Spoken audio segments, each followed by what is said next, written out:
Hey everyone, and welcome to another deep dive. We love to explore all sorts of fascinating topics, and today we're going to be diving into a story that's really captured the hearts and imaginations of millions around the world. Yeah, absolutely. It's The story of Colton Burpo Colton Burpo. and his book, Heaven is for Real. It's a powerful story. It is. And for those of you who may not be familiar with it, this book recounts Colton's experience of visiting heaven When he was just a little boy. when he was just a young boy during a near-death experience. Yes. And we'll be looking at excerpts from the book Yeah. and unpacking what makes this account so compelling. Now, one of the things that I find so interesting about this story is that it's not just, a simple feel-good narrative. Right.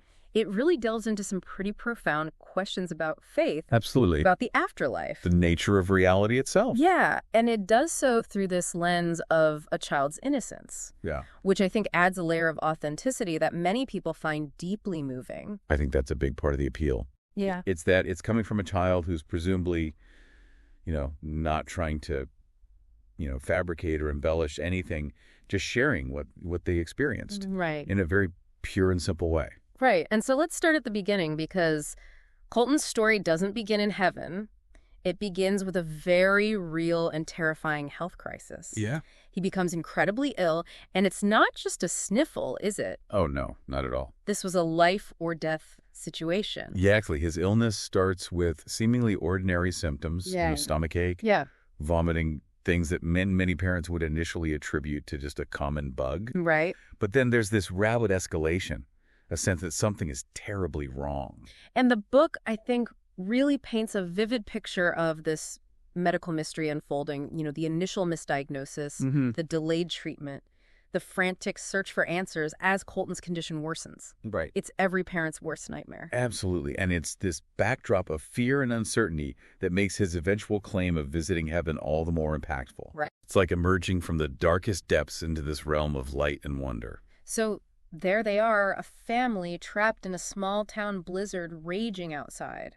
Wow. Their son fighting for his life in a hospital that's ill-equipped to handle such a severe case. That's a really powerful image, that sense of isolation and desperation. There is. And then you have this element of the storm, raging outside, which kind of mirrors the internal turmoil that they must be going through. Yeah, and this is where I think the story takes on a deeper dimension because it's not just about a medical emergency. It's about the power of community and faith in the face of adversity. Absolutely. The Burpo's church rallies around them, Mm-hmm.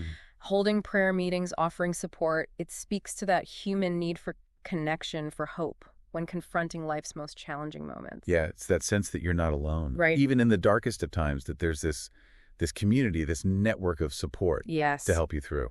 And then, against all odds and miracle, Yeah. Colton makes this sudden and dramatic recovery. It's almost as if he was brought back from the brink. It is, and it's what he brings back with him that is truly remarkable. Right. And it starts with a seemingly innocent remark, almost casual, but one that sends chills down your spine, considering everything they've just been through. Right, he looks at his father and says, "Daddy, I almost died." Wow. And it's a statement that at first is brushed aside. Yeah. After all, what 4-year-old truly grasps the concept of death?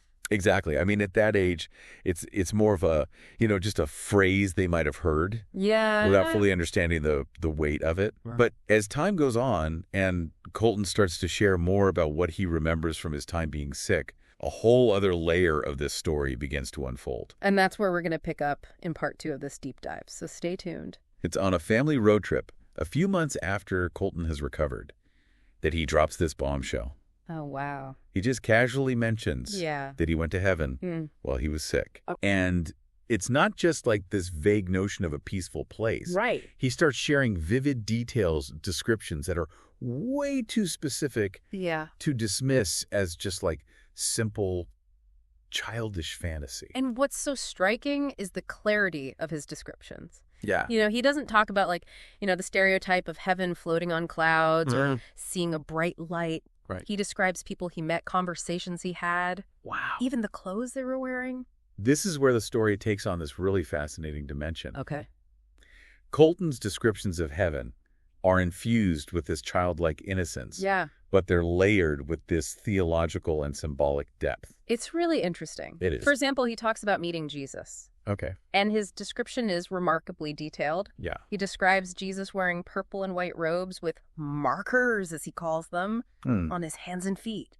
The use of the word markers to describe the wounds of the crucifixion is so telling. It reveals a child's attempt to process something so profound and potentially traumatic. Yes. And yet there's this underlying acceptance, a matter-of-factness, that's both disarming and compelling.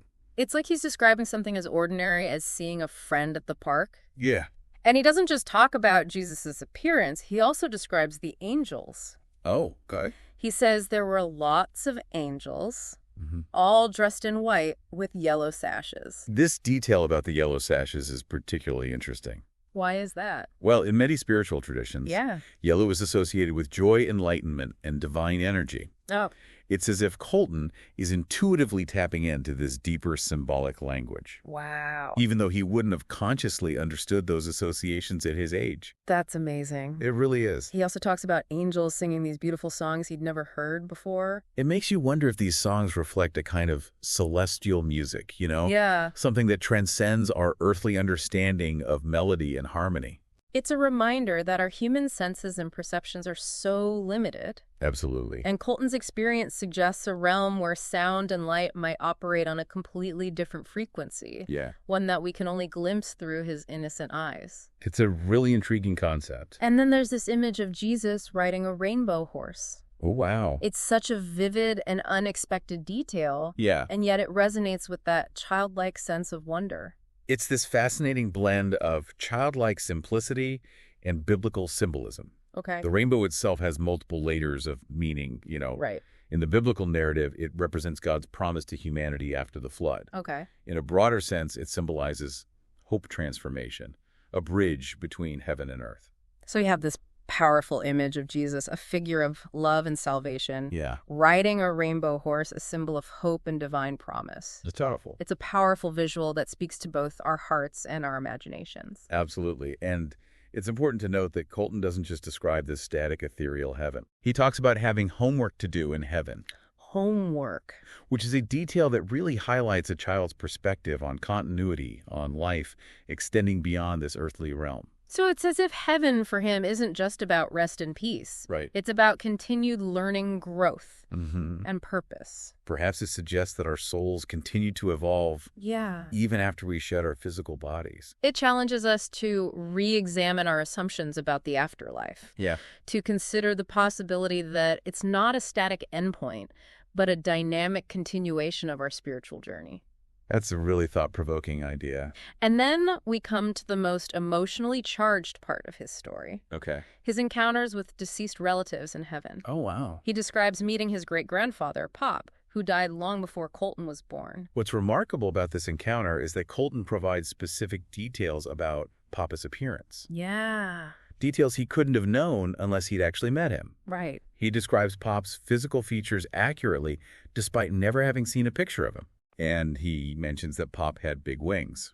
The wings are a recurring theme in Colton's descriptions Yeah. of both angels and deceased loved ones. Interesting. It makes you wonder if wings symbolize something more than just the ability to fly. Right.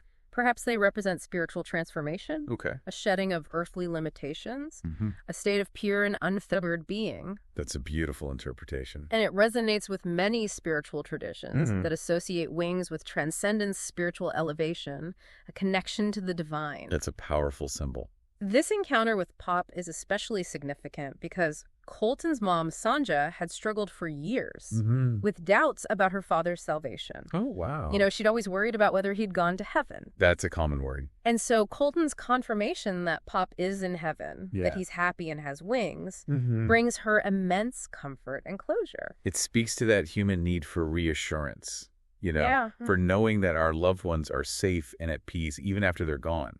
It's a reminder that sometimes the most profound truths are revealed through unconventional means, Absolutely. through the innocent eyes of a child who hasn't yet learned to doubt Right. or dismiss the whispers of the soul. It's a powerful reminder. Absolutely, and it leads us to an even more emotionally charged encounter, Okay. one that touches on a profound and universal experience of loss. Mm-hmm. Colton's meeting with a sister he never knew on Earth. This is the sister Sonja miscarried Yeah. early in her pregnancy. Right. A loss that had deeply affected both of them. Yes, and Colton insists that he has two sisters, Wow. even though they only have one living daughter, Cassie. Okay. He describes his unborn sister in detail, saying that she was a bit smaller than Cassie and had dark hair. This encounter raises complex questions about the nature of life and consciousness.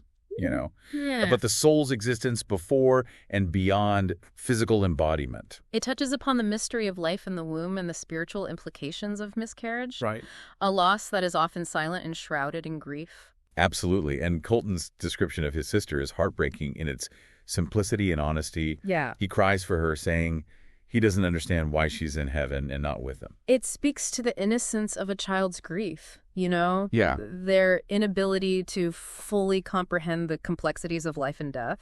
And yet his account offers this glimmer of hope, a suggestion that even the smallest and most fragile of souls Yeah. find a place of love and belonging in the afterlife. It challenges us to consider the possibility that life in its essence is a continuum, a journey that extends beyond the boundaries of our earthly understanding. And Colton's story doesn't end with these personal encounters. Right. He goes on to describe witnessing divine power and protection events that defy logical explanation, Yeah. but resonate with this deep sense of spiritual truth. He says that Jesus shoots down power to his Father when he preaches. That's an interesting way to put it. It's his way of describing the Holy Spirit, the third person of the Trinity, Right. as a source of strength and inspiration. And this resonates deeply with Todd Colton's father, Yeah. who is a pastor. Right.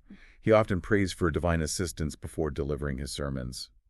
So it's as if Colton is confirming the reality of spiritual forces at work, Yeah. the unseen world and interacting with our own. It's a powerful image. Colton also talks about angels guarding heaven with swords, Or protecting it from Satan. it evokes imagery of epic battles, Yeah. good versus evil playing out on this cosmic scale. And what's fascinating is how Colton, a young boy, Yeah.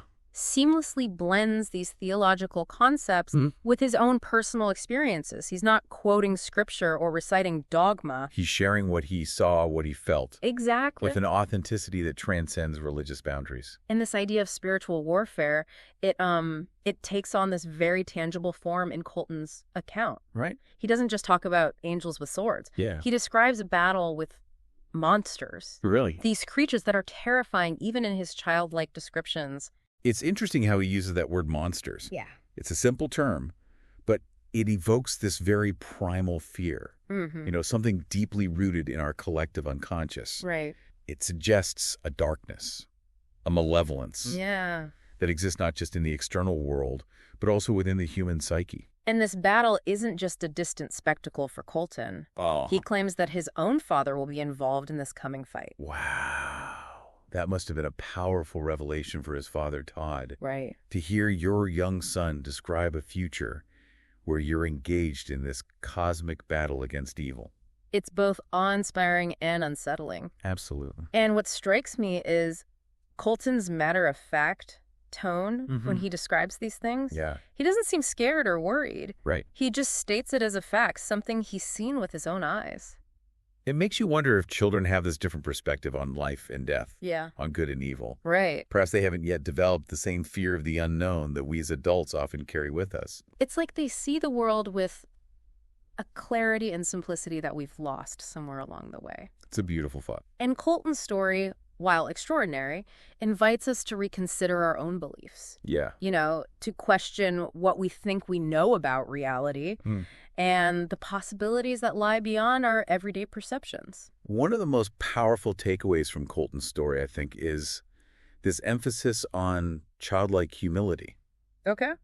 He accepts his experiences without question, Yeah. without the doubt and skepticism that often characterize adulthood. He doesn't try to analyze or rationalize what he saw and heard. Right. He simply accepts it as truth. As part of his reality. Yeah. And this raises an interesting question. What if In our pursuit of knowledge and understanding, Yeah, we've overcomplicated things. right. What if the simplest explanation, the one that resonates with a child's heart, is closer to the truth than we realize? Colton's story isn't just about heaven or angels or monsters. Right. It's about the power of faith, the transformative potential of belief, Yeah. especially when viewed through the lens of a child's unfiltered perception. It invites us to re-examine our own assumptions, Yeah. to consider the possibility that there's more to life than what we can see and touch, to open ourselves to the mysteries that lie beyond the realm of our current understanding. So for all of you deep divers out there, we encourage you to ponder these questions. Yeah. Could Colton's story serve as an invitation for us to re-examine our own beliefs about faith, heaven, and what lies beyond? If children possess this unique capacity for faith and connection to the spiritual realm, what can we learn from their perspective? How might our own understanding of the world change if we embraced a more childlike perspective on faith and spirituality? Keep exploring, keep questioning, and keep that childlike sense of wonder alive. Yeah. You never know what truths you might uncover when you open your heart to the possibility of the impossible. Thanks for joining us on this deep dive into Heaven is for Real. It's been a fascinating journey. We hope it sparked your curiosity and left you with a sense of wonder about the mysteries that surround us. Until next time. Keep exploring.